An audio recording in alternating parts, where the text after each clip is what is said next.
Assalamualaikum warahmatullahi wabarakatuh. Selamat datang kembali di channel Cunita Nita.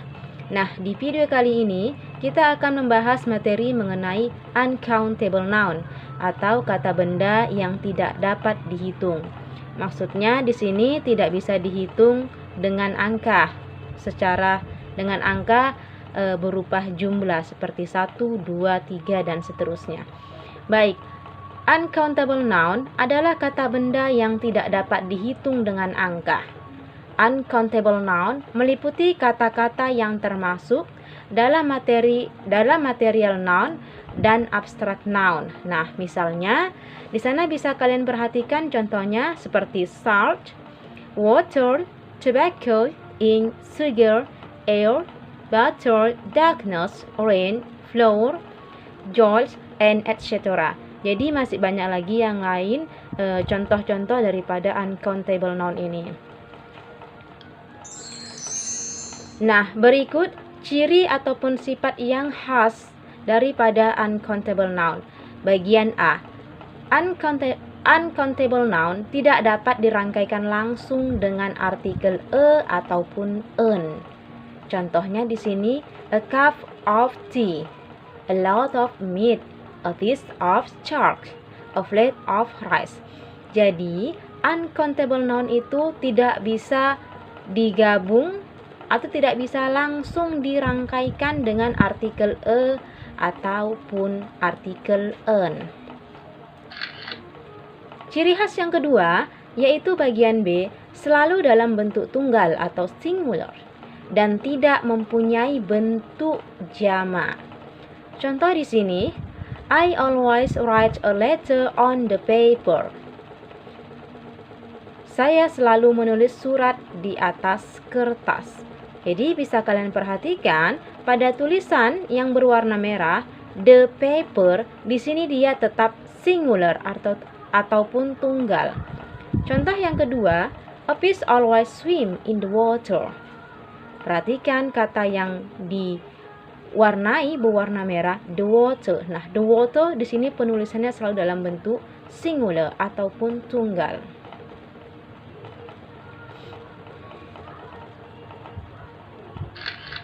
Nah, selanjutnya bagian C dapat dirangkaikan dengan kata some atau kata any untuk menunjukkan arti sedikit.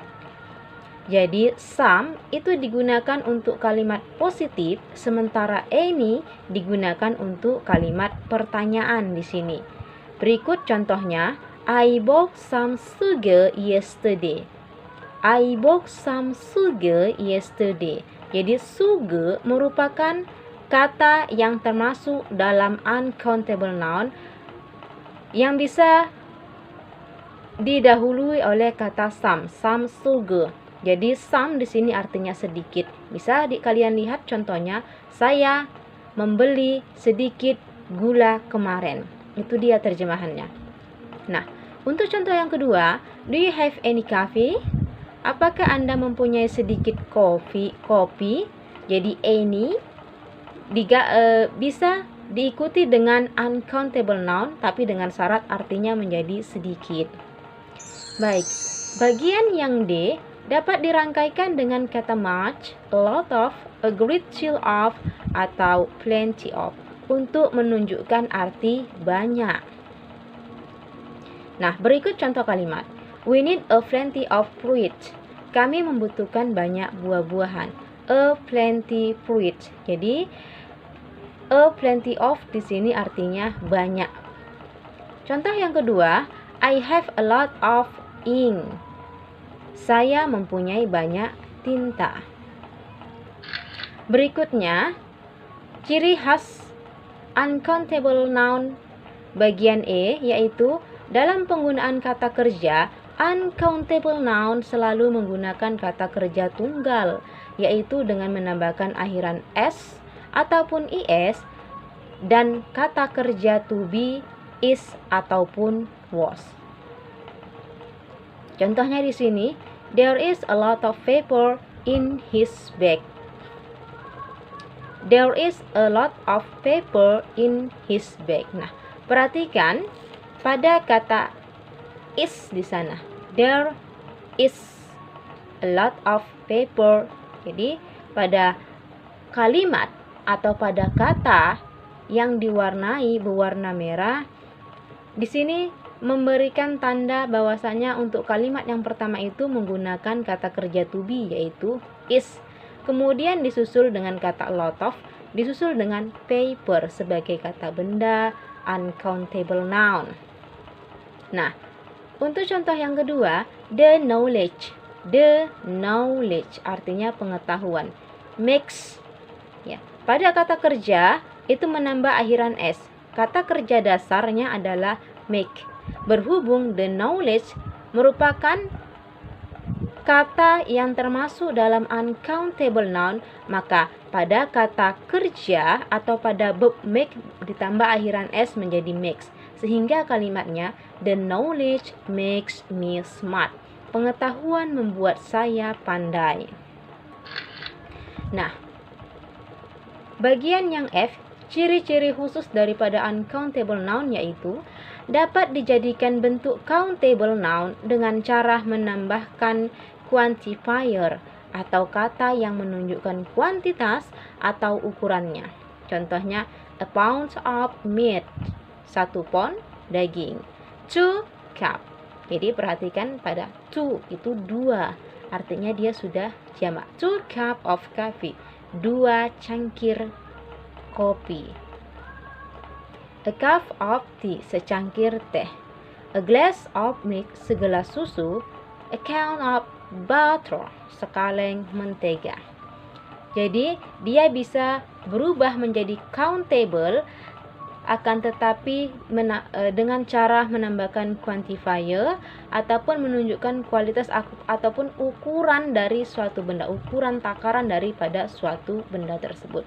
Contohnya pada kata 2 cup of coffee, 2 cangkir kopi. Nah, kopi itu takarannya adalah cangkir atau cup, ya. Jadi 2 cangkir, 1 cangkir, 2 cangkir. Jadi a pound of meat, 1 pound daging. Bisa juga kita di sana mengatakan 2 pound of meat, 2 pound daging. Nah, untuk contoh yang lain, a glass of milk, di sini a glass itu kan segelas susu. Bisa kita ganti dengan 2 glass of milk, menjadi artinya 2 gelas susu. Tetapi susu itu memakai ukuran atau takaran yaitu gelas. Oke, selanjutnya berikut adalah daftar kata yang termasuk dalam uncountable noun. Jadi bisa kalian perhatikan, berikut ini adalah sederetan kata-kata atau daftar kata yang merupakan bagian daripada uncountable noun. Nah, di sana bisa kalian lihat daftar katanya dan mungkin juga bisa kalian hafal. Oke ya guys, sampai disinilah penjelasan saya mengenai uncountable noun. Semoga penjelasan ini bermanfaat buat kalian semua. Tentunya jangan lupa setelah menonton video ini untuk like, share, dan subscribe. Dan tentunya nantikan video-video saya yang berikutnya. Mohon undur diri. Assalamualaikum warahmatullahi wabarakatuh.